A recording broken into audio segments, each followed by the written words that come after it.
ninth grade than any other grade because I was getting in trouble doing things I knew was wrong, but I seen other people do it, so I figured I could too. Next, I want to thank my grandparents because, as you all may know, my mom is in the military, so when she was gone, my grandparents would watch us, and my granddad would take us to school with no problem.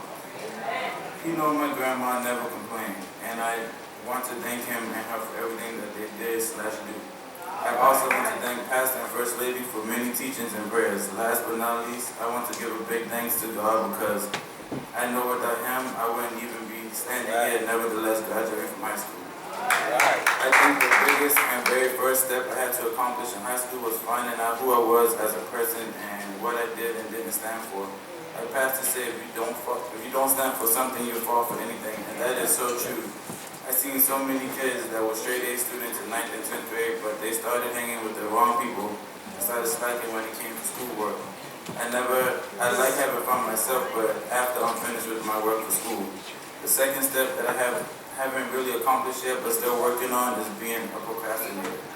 If a teacher gave me an assignment to do that's due on Friday, I would start it on the day the assignment is given, but wouldn't finish it until Thursday night, Friday morning. I would never be satisfied with the outcome because I know I could do better than what I did, but that's what I get for trying to rush.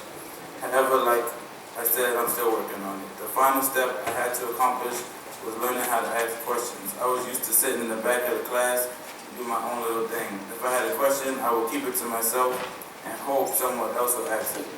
Normally the kids that sit in the back, teachers tend to think of those kids as troublemakers or kids that don't care about learning, but teachers will see that I'm not a troublemaker and that I do care about my grades based on the grades I was making. So in 11th and 12th grade, all my teachers had me sitting in the front or near the front of the class. All the smarter kids usually sat in the front as well, and they would ask questions, and I didn't want to let them outshine me, so I started asking questions too. And it helped me out tremendously because teachers would go more into depth to help me understand on what I needed help on. But high school to me was like a big game. You do what you're told, and do what you have to do, and you win by receiving your diploma. You don't do what you have to do, and you'll lose and have to repeat the grade or do summer school.